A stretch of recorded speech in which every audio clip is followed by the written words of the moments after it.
Obrigada, Juliana. Meninas, eu vou compartilhar minha tela aqui.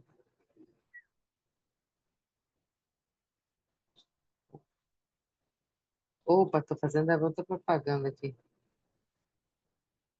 Tá. Vocês conseguem ver?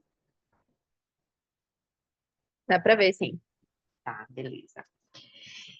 Então, como eu falei, hoje, excepcionalmente, estou aqui para ministrar a aula do curso de Escolhas para a Eternidade. E não sei se vocês vão lembrar, mas o Barbosa apresentou para a gente na semana passada que é dividido em algumas unidades, né? Alguns tópicos de lição. Então, nós estamos no segundo tópico e sempre tem um discurso relacionado, né, à aula. Às vezes, dependendo do discurso, é dividido até para duas aulas. E hoje nós vamos estudar, né, debater, aprender sobre um discurso especialíssimo do Elder Jeffrey R. Holland sobre se tornar santo pela expiação de Jesus Cristo. Então, eu já convido vocês a terem em mente que nós vamos falar sobre a expiação e de uma maneira muito prática no nosso processo de santificação. E esse discurso foi numa devocional da BYU em janeiro de 2022, tá bom? Então, para iniciar, eu queria que vocês me contassem uma situação na vida de vocês que foi desafiadora.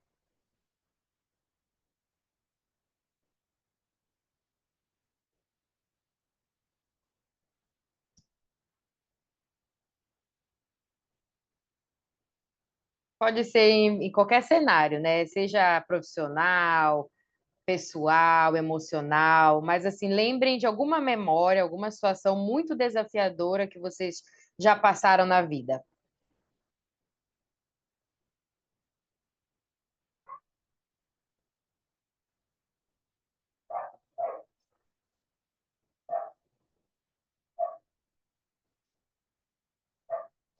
Monique, pode falar.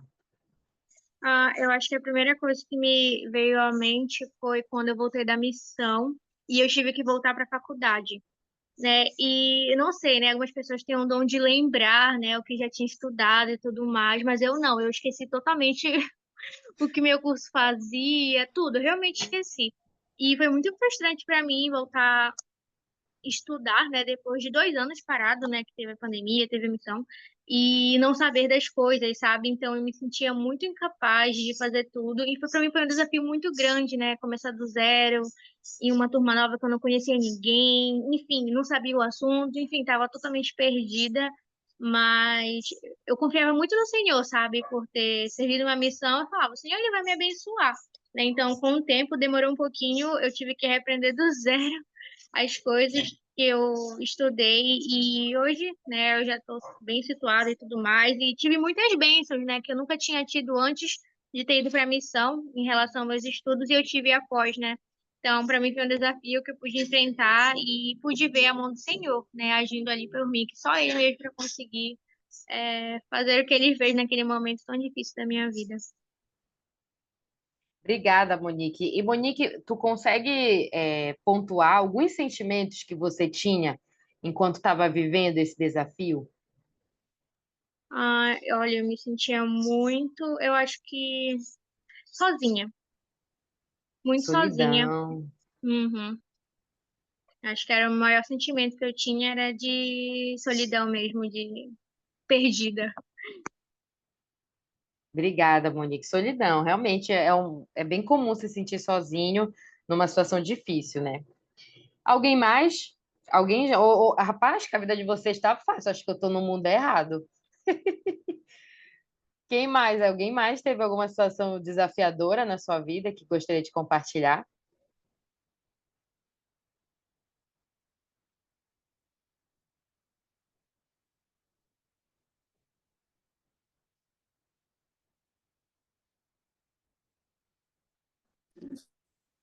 A gente passou por várias situações desafiadoras, né? O negócio é a gente pensar em uma específica. E quando me perguntam sobre isso, eu sempre lembro da dificuldade que foi para mim conseguir tirar minha habilitação. E Foram vários testes, várias vezes eu sendo reprovado, aí pagando para fazer o reteste, pagando aula extra. E eu lembro que naquele período, como isso estava me esgotando, né? Eu lembro de fazer uma oração e falar, caramba, Senhor, eu tô fazendo tudo, tô servindo no meu chamado, tô indo para a igreja, tô fazendo a minha parte. E eu não acredito que isso não seja um desejo justo, né? E o Senhor sabe o quanto isso iria me abençoar as pessoas ao meu redor. Mas eu lembro que eu estava forçando muito as coisas e na oração eu não estava deixando que a vontade do Senhor acontecesse, né? Queria que fosse a minha vontade. E eu lembro que quando eu percebi isso já foi o meu período do exame ele já ia acabar. Então, se eu não conseguisse passar dessa vez, eu ia perder todo o processo e ia ter que pagar para fazer tudo novamente.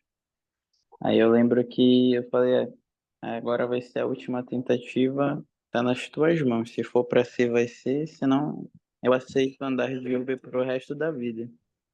E eu lembro que aconteceu, eu consegui passar no exame prático e na hora eu tava muito tranquilo, diferente das outras vezes que eu tava muito nervoso.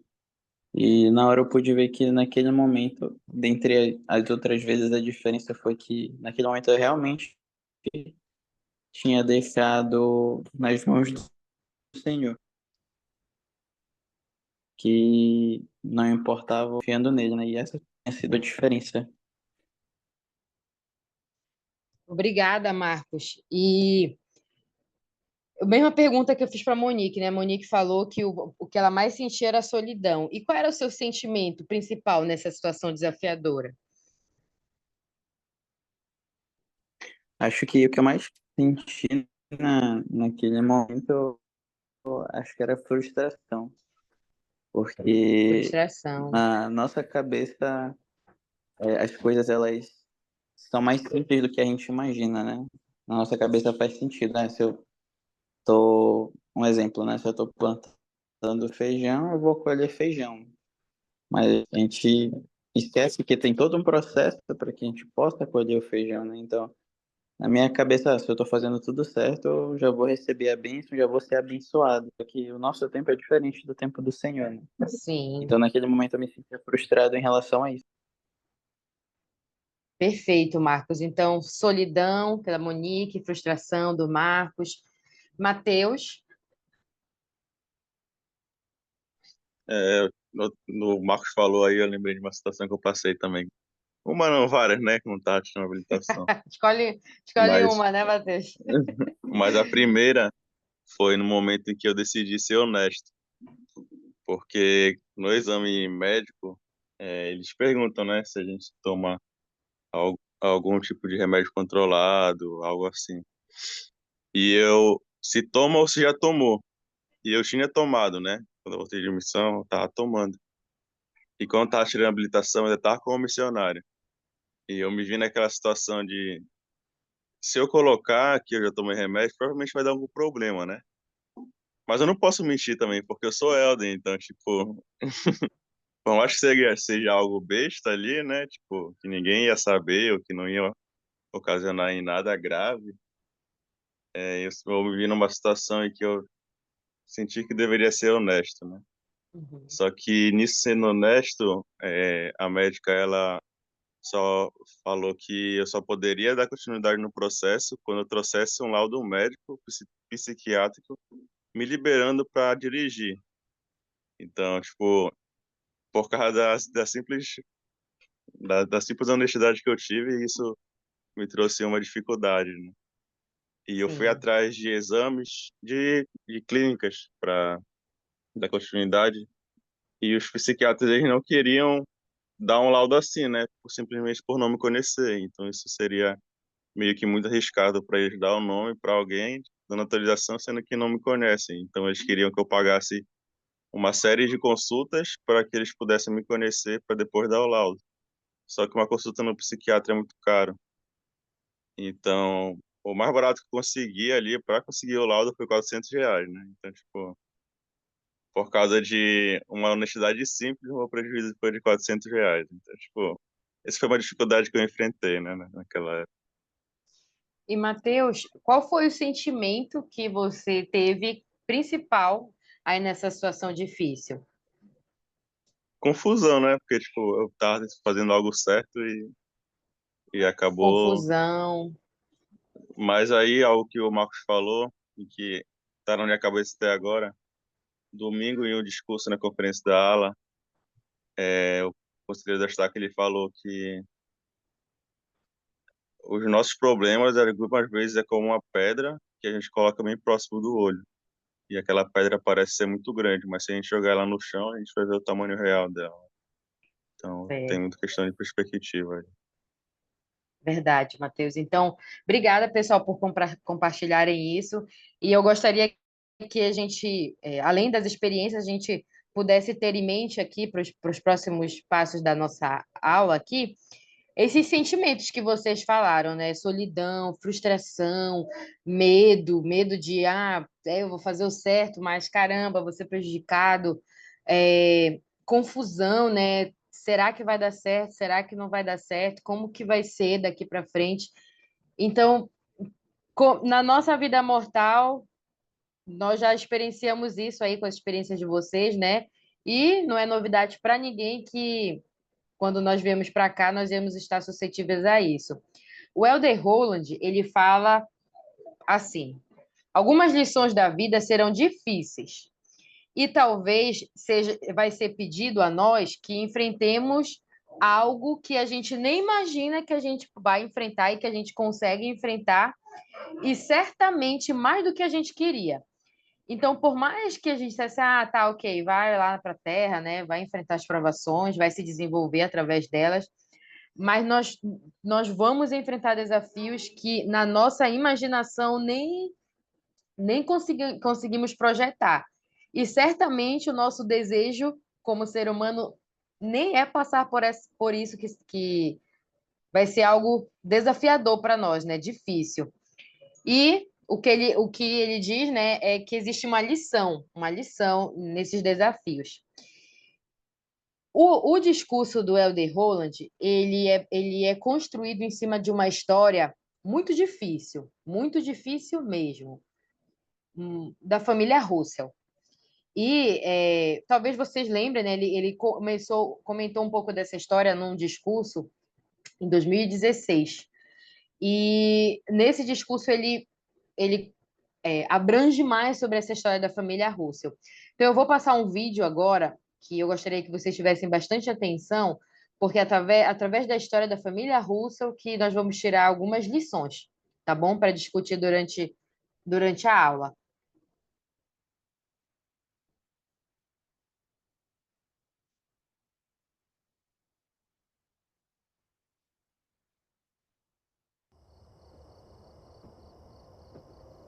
Vocês conseguem ouvir?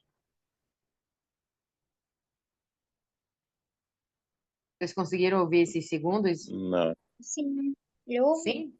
Acho que é porque tá baixinho, mas vai melhorar. Caso alguém não escuta, você só sinaliza, tá bom?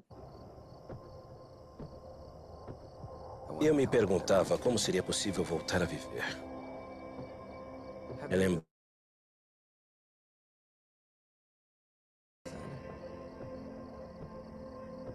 Nunca fui do tipo que pede ajuda. Talvez porque minha vida era tão boa. Quase perfeita. Troy Russell se mudou para o nosso bairro e eu fui designado para cuidar da família dele. Nos tornamos bons amigos. Durante anos, o Troy e eu jogamos basquete de manhã. Mas aí, ele não apareceu mais. O Troy adorava o Austin. Ele era seu braço direito e seu parceiro no basquete.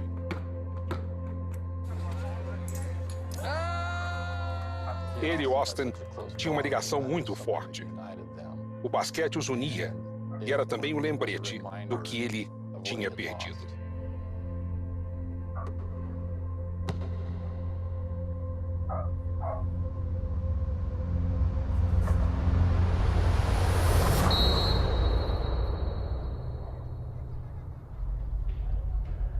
Nossa família estava limpando a garagem e tínhamos uma pilha de coisas que íamos doar.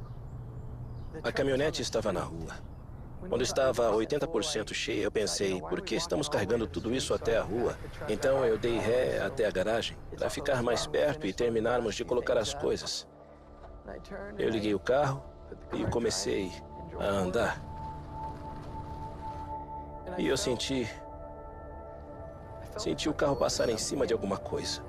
Eu pensei que alguma coisa tinha caído da caminhonete. Aí eu olhei para trás e vi o meu filhinho querido.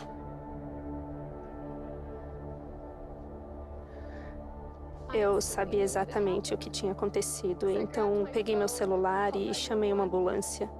Eu vi o Austin deitado ao lado da caminhonete e o Troy em pé em choque.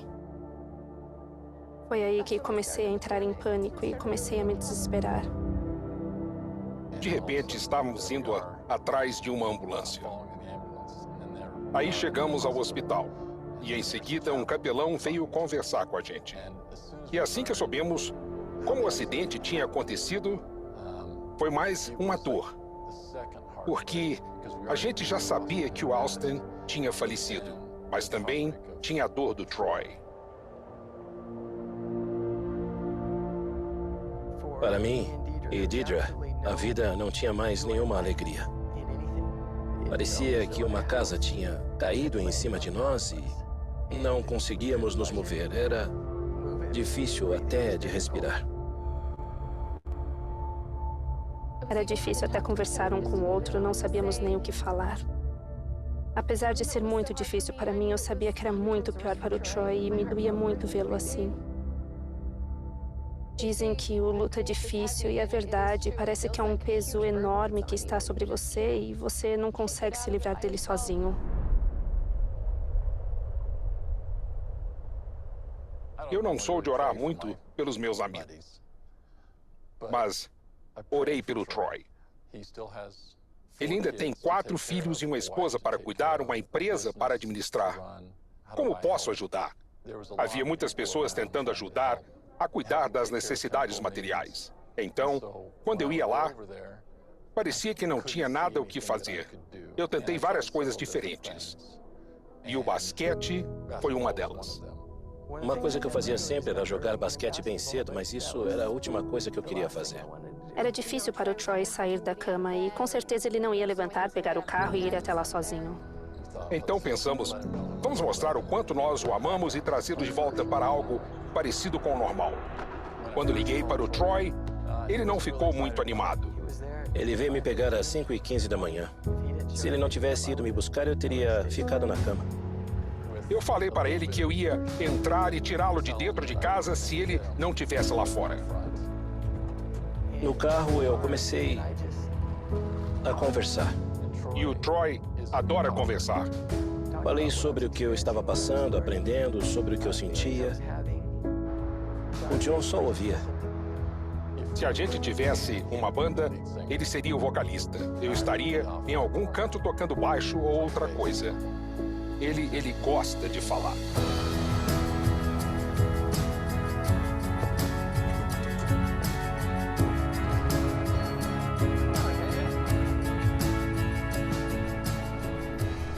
Não foi nada do que ele falou. Foi o fato de ele estar lá me ouvindo. Eu não tentei transformá-lo. Não consigo fazer isso. Eu sou um bom ouvinte.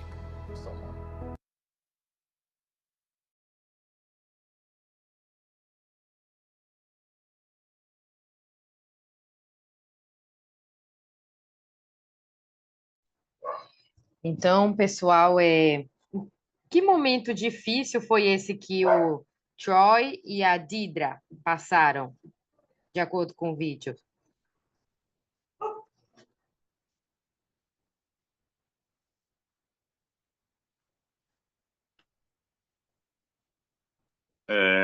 Eu acho que é muito difícil quando acontece algo na nossa vida que a gente não tem.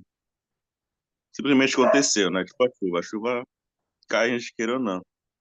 Mas eu acho que é mais difícil quando uma dificuldade acontece e a gente teve alguma participação ativa naquilo, né? Então, quando eu caí de moto, um carro me fechou e meu pai estava junto comigo, né? Então, tipo, não me culpei muito por aquilo ter acontecido, apesar de não ter sido algo que eu queria que acontecesse. Então, imagina tirar a vida do próprio filho, né? É algo surreal você pensar. É literalmente algo inimaginável, né? Como o Elder Roland fala. Então, imagina que essa família, a família Russell, enfrentou um desafio da qual eles nunca imaginaram que ia enfrentar e certamente nunca nem desejaram enfrentar algo desse tipo. Então, como o Matheus falou, né, o vídeo mostra que eles, acidentalmente, o Troy atropelou o próprio filho, né?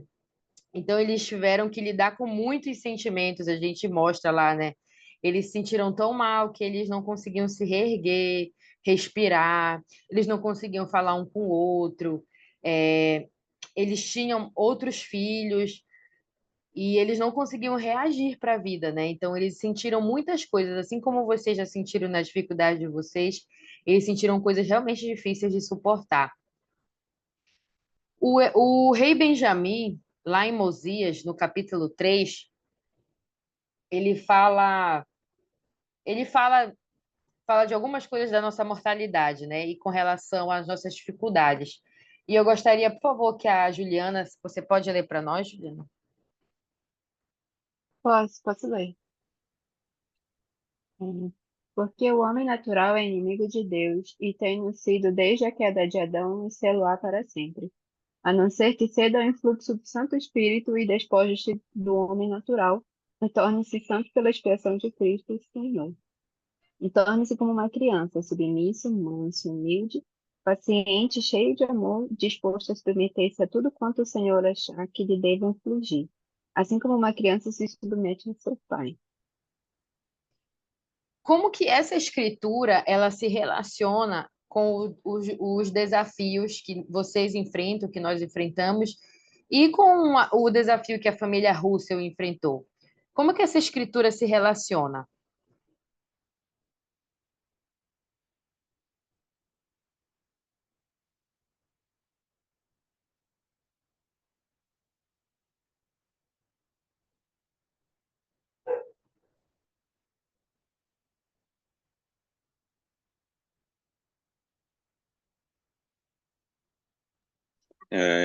Em um dos discursos da conferência de abril, eu não lembro exatamente o que ele falou, né? Mas ele contou a experiência de Jó. E essa frase tem estado na minha cabeça desde então. É, Deus deu e Deus pode tomar, né?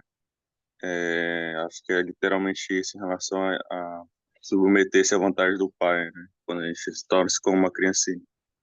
Se a gente for tentar entender o porquê isso aconteceu, ficar se lamentando, a gente não vai sair do lugar, na verdade, a gente vai regredir, né? Exatamente, né, Mateus? Então, é exatamente a história de Jó e essa escritura, né, se relacionam com algumas características que a gente precisa ter para passar por isso, né? E além disso, né, você comentou sobre uma submissão a algo, né?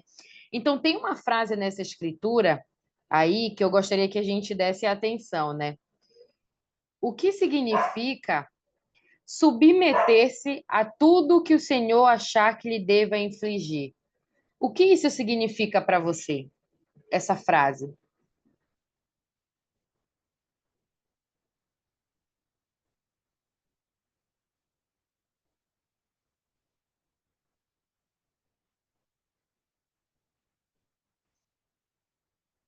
Marcos, o que essa frase significa para ti, na tua opinião? Significa que a gente precisa, primeiramente, aceitar o que o Senhor colocar, o que o Senhor colocar em nossas vidas. E, segundamente, eu acredito que significa a gente confiar nele, porque quando o Jó ele falou isso que o Mateus comentou agora há pouco, Deus me deu e Deus tomou, e ele tinha plena confiança de que tudo que estava acontecendo na vida dele, Deus estava permitindo. E se Deus estava permitindo é porque tinha um propósito. Então, se submeter à vontade do Pai é justamente aceitar tudo aquilo que o Pai fizer com que aconteça ou deixe de acontecer nas nossas vidas. É a gente confiar que não importa se o que aconteceu nos deixa bem ou nos deixa mal, independente disso, a vontade do Senhor é a que vai prevalecer. Perfeito, Marcos. Obrigada. Monique, você pode ler, por favor, o que o Elden Roland fala sobre essa frase? Ok. Acho que o único comentário necessário para esse versículo pode ser a respeito dessa linha, sugerindo que Deus inflige provações e fardos sobre nós. Não conhecemos o egípcio reformado, mas em inglês a palavra infligir, que vem do latim infligere, tem pelo menos dois significados. Um deles é atacar ou atirar algo contra algo duro ou massacrar. Mas isso não se aplica a Deus ou a seus anjos. Não. A devida definição da palavra, como o rei Benjamim a usa, é permitir algo que precisa ser suportado ou sofrido. Agora, permitir algo é uma questão muito diferente. Deus pode ou vai fazer isso se for para o nosso bem. Vou dizer novamente: Deus não faz hoje, nem nunca vai fazer algo destrutivo, maldoso ou injusto a vocês. Nunca. Nem faz parte daquilo que Pedro chama de natureza divina ser capaz de fazê-lo. Por definição, e de fato, Deus é perfeitamente e minuciosamente, sempre e para sempre bom, e tudo o que ele faz é para o nosso bem. Prometo a vocês que Deus não perde noites de sono tentando descobrir maneiras de nos decepcionar, nos prejudicar ou destruir nossos sonhos ou nossa fé. Monique, de acordo com essa citação do Elder Roland, o que a gente entende, né, com essa palavra infligir? Eu acho que como ele diz, né, não é como se o Senhor ele tivesse, não sei, nos amaldiçoando, querendo o nosso mal, mas às vezes ele permite que algo aconteça com a gente, né, para que a gente possa aprender algo ou para os propósitos que somente ele sabe. Então, eu acho que isso é interessante para que quando a gente passar por um momento de provação, a gente saber que não é porque Deus nos abandonou, porque ele nos ama, nem nada disso, e sim porque tem algo para a gente aprender. Se a gente confiar nele, né? Se a gente ser submisso e humilde, como a gente aprendeu anteriormente, a gente é capaz de saber, né, no futuro. Mas nunca duvidar do amor de Deus, né? E da natureza divina dele. Perfeito, Monique, né? Então, nunca duvidar de que Deus é bom o tempo todo e sempre vai ser bom. Então, ele fala de dois significados de infligir, né? O primeiro, a gente descarta totalmente com relação a Deus. Deus não vai atirar nada contra nós, né? Na intenção de massacrar. Ele não vai fazer isso, ele não está perdendo, como o Elder Roland fala, noites de sono, criando de planos de massacre, literalmente. Não, eu vou fazer a Monique passar por isso, o Marcos passar por isso, a Juliana, o Cristiano passar por isso, né? Porque eu sou mal, eu sou mal. Não, Deus não é mal, Deus é sempre bom e vai ser sempre bom. Então, tudo que ele faz, tudo que ele inflige a nós, e infligir, ele diz que é algo que a gente vai sofrer, vai suportar, ou seja, não vai ser fácil, mas isso é para nosso bem, né? E vocês já tiveram a experiência de se sentirem assim, pá, Deus está me massacrando, Deus está me castigando, ou vocês já ouviram isso de alguém?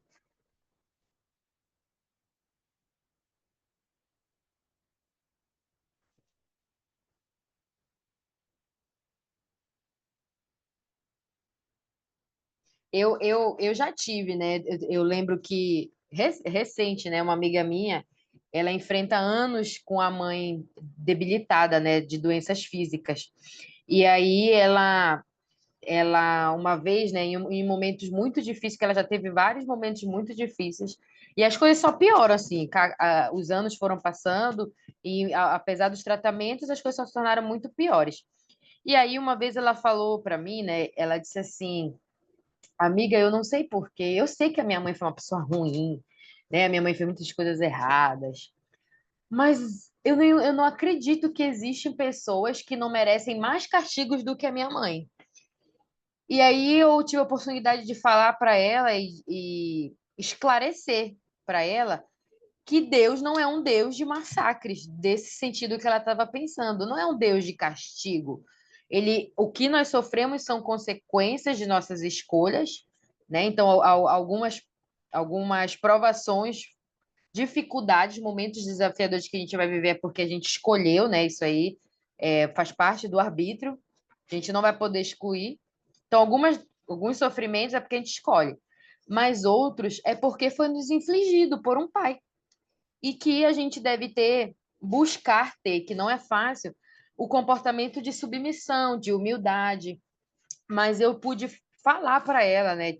E com muita força, né? Eu falei, sua mãe não está sendo castigada, né? Sua mãe não foi escolhida a dedo por Deus para receber um massacre, não é nada disso.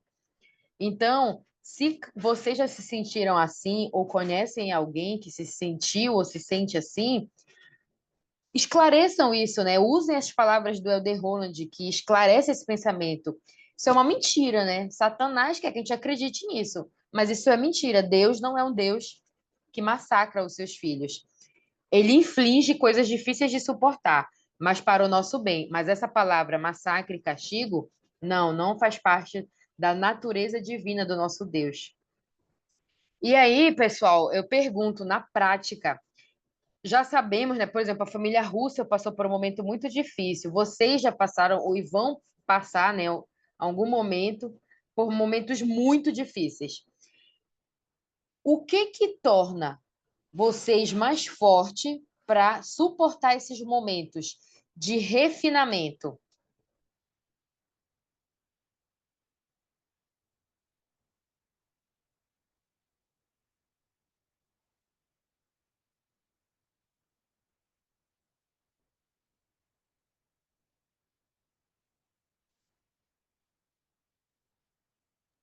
E, Rebeca, quanto dessa pergunta, eu fiquei pensando aqui, né, o que me torna mais forte hoje quando eu passo por um momento difícil. E eu lembrei que eu passei um momento difícil quando a minha mãe ficou internada, né? É, já a minha resposta foi assim, eu não me acho forte e não acho que eu fiquei forte naquela época. Mas o que me ajudou a ficar um pouquinho menos desesperada é a lembrança, né, de que a nossa vida aqui, ela é feita desses momentos de construção, né? E é muito rápido a nossa vida aqui. Então, apesar de que parece que está demorando muito, de que, ainda vou viver mais 50, 70 anos, mas o nosso tempo, perto do tempo do Senhor, é muito rápido. Então, eu fico pensando, tá doendo agora, mas vai ser só um instante. E tem as promessas das famílias eternas, eu sou selada, né, com os meus pais, então eu me apego muito nisso.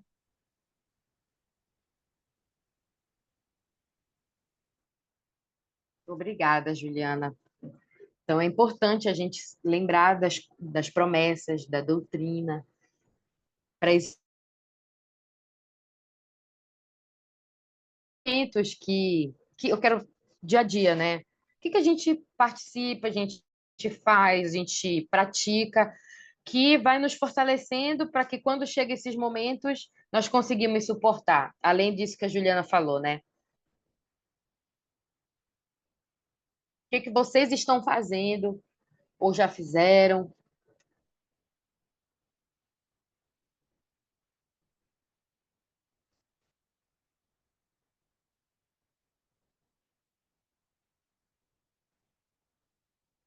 A Monique, pode falar, Monique. Eu me apego muito à muita oração mesmo, e também ao templo, né? Eu sou muito grata por ter um templo aqui hoje na nossa cidade, porque em todos os momentos de dificuldade que eu passo, eu só vou lá, entro lá dentro e eu tô segura do mundo, né? Como se não existisse dor, não existisse sofrimento, nem nada quando eu tô ali dentro. Então eu me fortaleço para que eu possa voltar aqui para fora, né? E enfrentar, né? E matar todos os leões por dia que eu tenho que enfrentar. Então, eu acho que para mim é isso, né? Estar ali constantemente na casa do Senhor me fortalece para que eu possa enfrentar todos os desafios que vêm aqui fora, né? Que sem isso, sem estar na casa dele, eu não seria capaz. Perfeito, Monique, muito, muito obrigada. Em resumo, estar próximo de Deus, né? Ter atividade, seja o templo, seja a igreja, seja o serviço, seja o instituto, o estudo das escrituras, tudo aquilo que nos aproxima de Deus vai nos fortalecer para esses momentos. E assim, pessoal, não sei se vocês já tiveram essa reflexão, né? Eu já ouvi, já tive, mas assim, às vezes a vida parece tão boa, né? Assim, não lembro de nada assim insuportável, né? Foi difícil, mas insuportável, né? Uma coisa assim, sofrimento inimaginável, uma coisa que eu pensei que eu nunca ia conseguir superar. Eu ainda não tive, mas certamente, pessoal, certamente todos terão, todos. Mais cedo ou mais tarde, todos terão esses momentos de grande aflição. E o Elder Holland, ele fala, né, que é neste momento que a fé em Deus, em Cristo e na Igreja de Jesus Cristo realmente contará. Então, se a gente fosse resumir, o que que a gente precisa exercer nesses momentos? Essa palavra com duas letras, né? Fé. Fé em Deus, Jesus Cristo. É nesse momento que a fé deve ser inabalável, porque ela vai ser testada no fogo do ourives. É por isso que a gente chama de refinamento. Para ver se o que nós somos é mais do que um metal que soa como um sino que tine, né? Que ele foi até ele parafraseou Shakespeare aqui. Mas assim, o que ele quis dizer com isso? A gente usa a palavra refinamento, né? Quando a gente vai trabalhar metais, a gente refina também os metais e é através de um fogo, né? O fogo, ele é um agente purificador para um metal, por exemplo. E ele está nos comparando a isso que precisa ser refinado.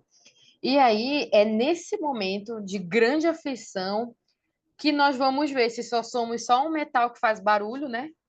Ou se realmente somos um metal que resiste ao fogo do ourives. E quando sai, né, desse refinamento,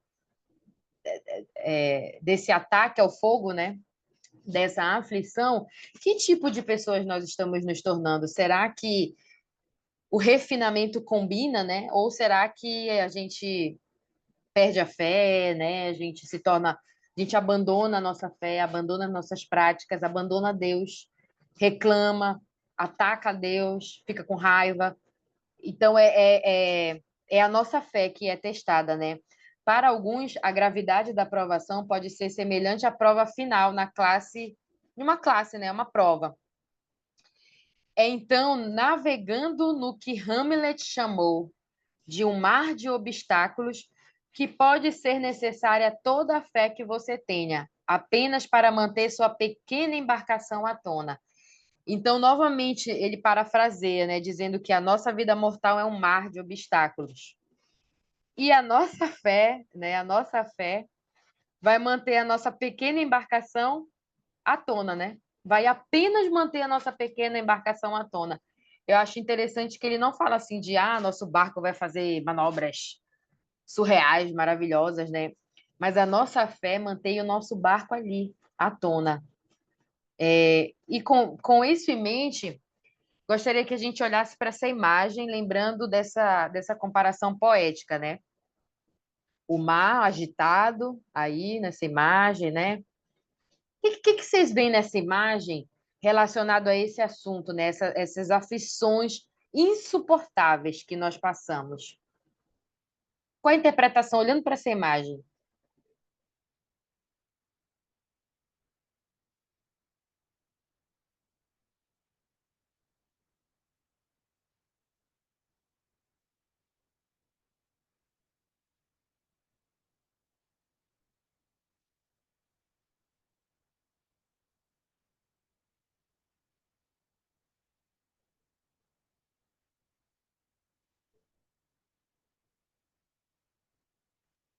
Eu estaria desesperada aí, né? O barco ele tá quase afundando.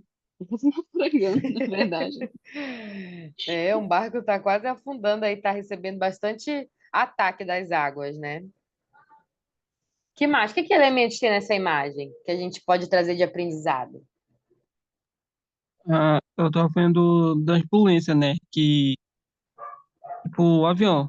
A gente entra na ambulância e a gente age como fé, né? Se vai dar tudo bem. Então, ah, pra mim, ambulância. Perfeito, Alisson. Muito bom. E que mais? O que que a gente vê aí?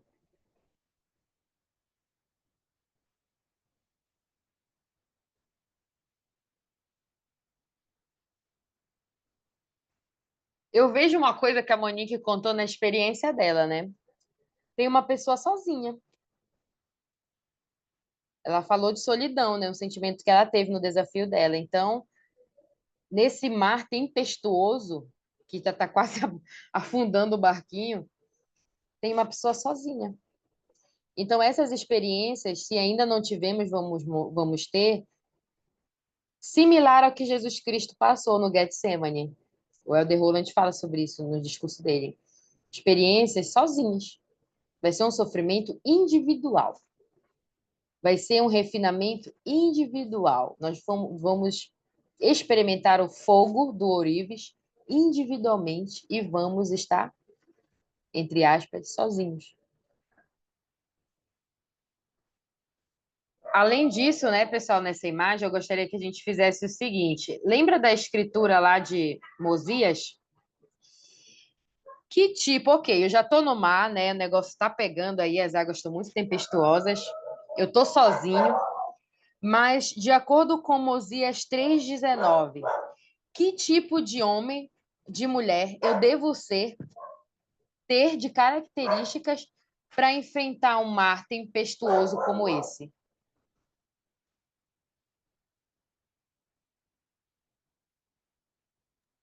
Precisa ser submisso, Submissão,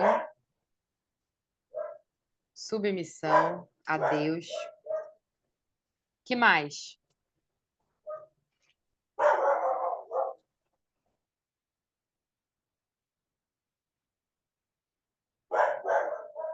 É, fé em Só Jesus Cristo. fé em Jesus Cristo. Que mais?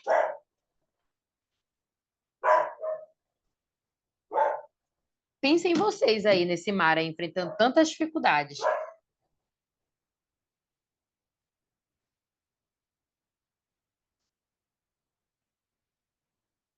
Combina a humildade?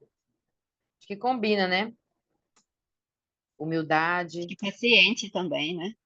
Gente, e põe a paciência nisso, né? Muita paciência. Mais alguma coisa?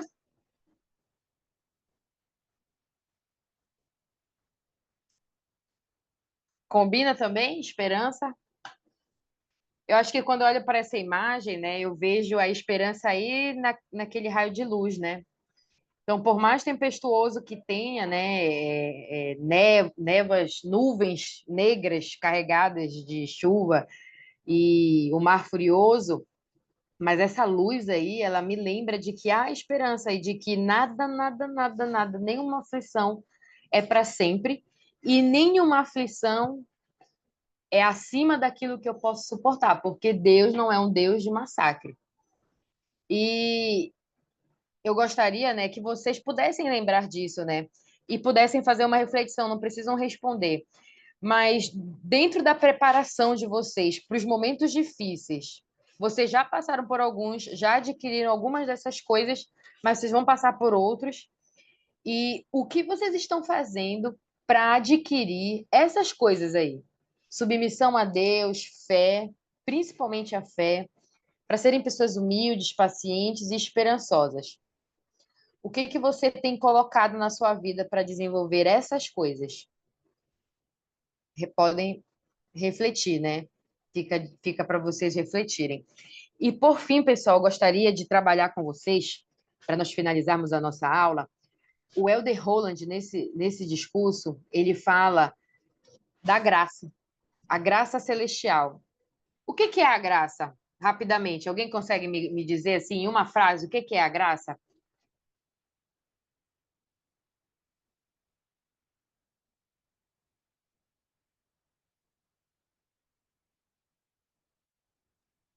É o poder capacitador de Jesus Cristo, acho que é isso, né?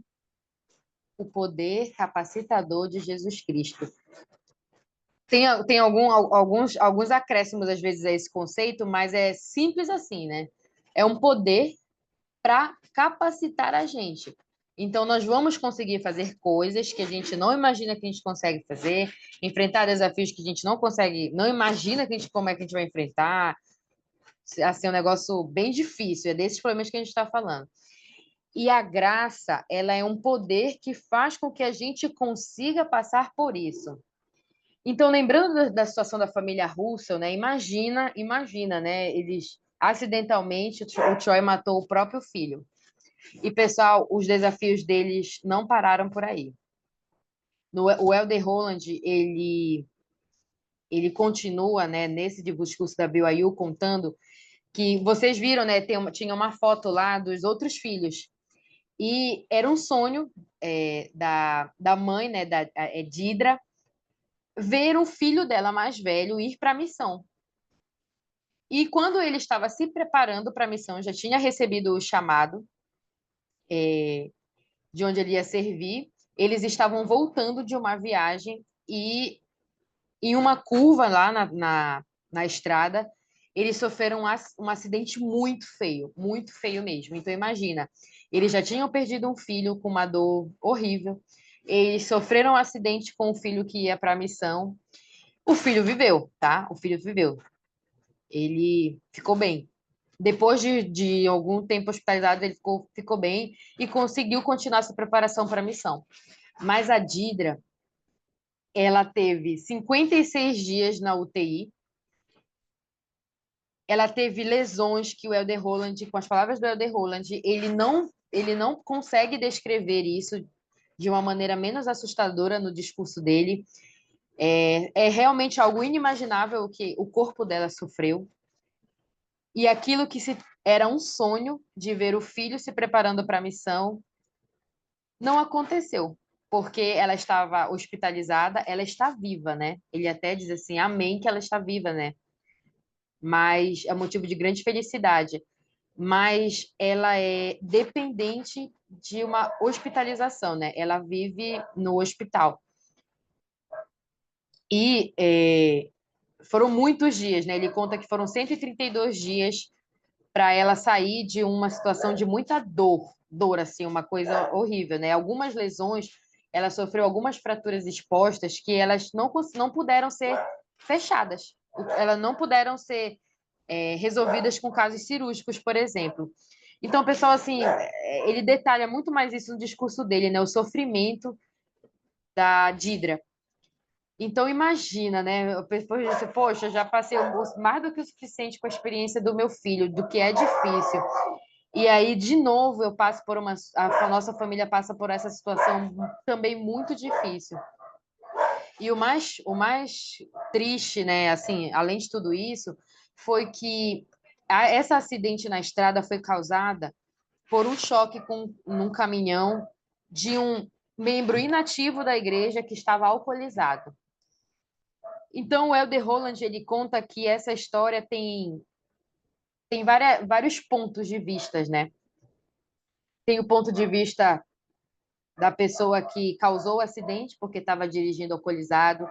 Tem o ponto de vista da família Russell, que sofreu, em específico, a matriarca, né, a Didra, com lesões muito graves que impediu com que ela acompanhasse a missão do filho dela, né?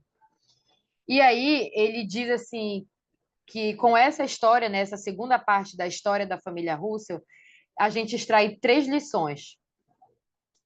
E eu gostaria que passar com vocês rapidamente essas 3 lições.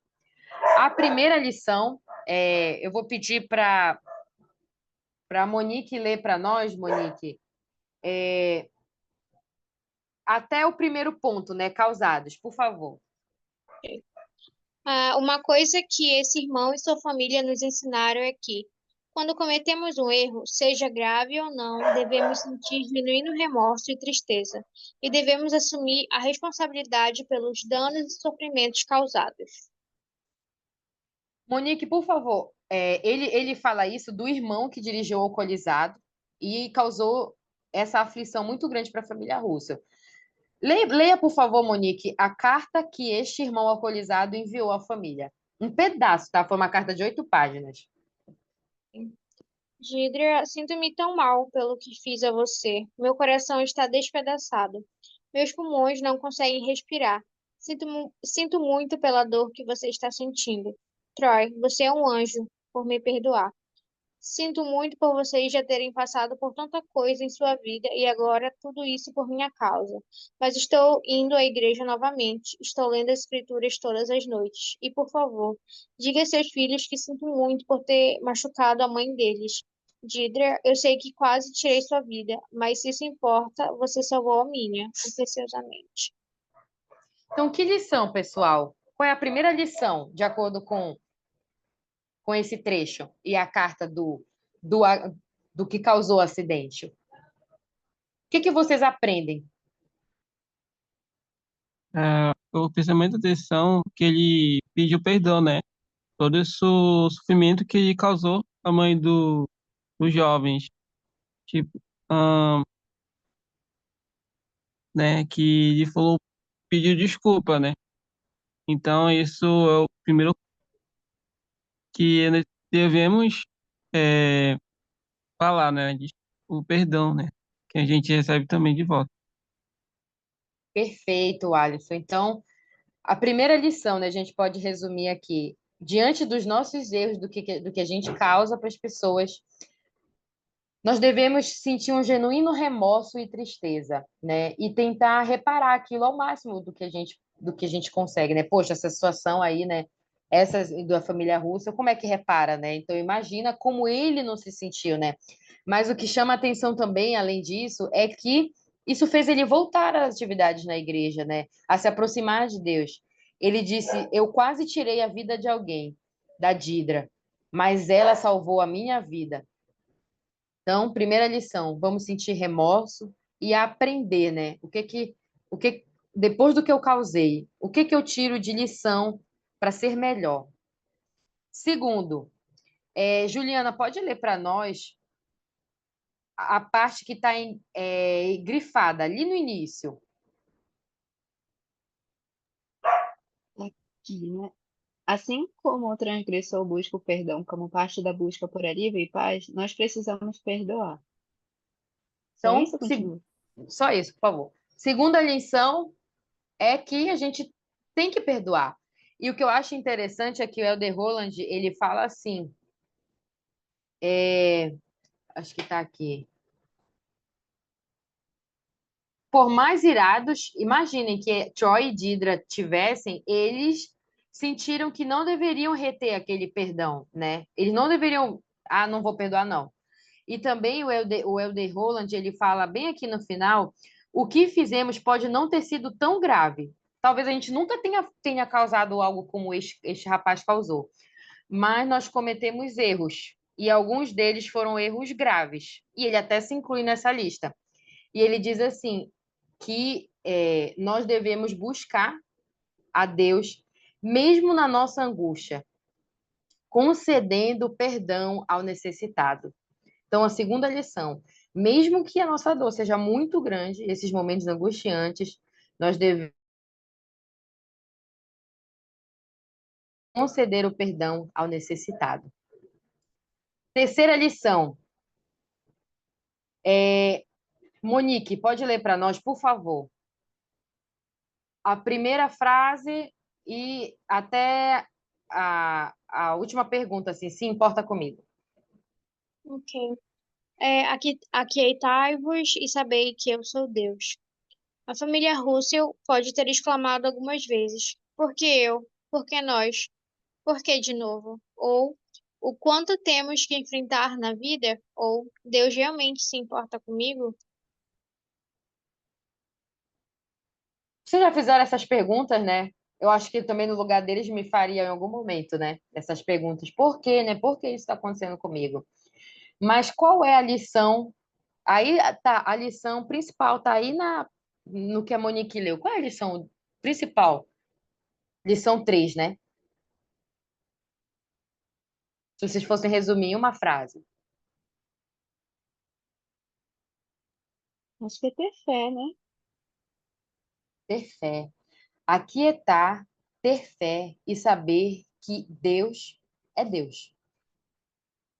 Lembrar das características de Deus. Deus é Deus, em sua infinita sabedoria.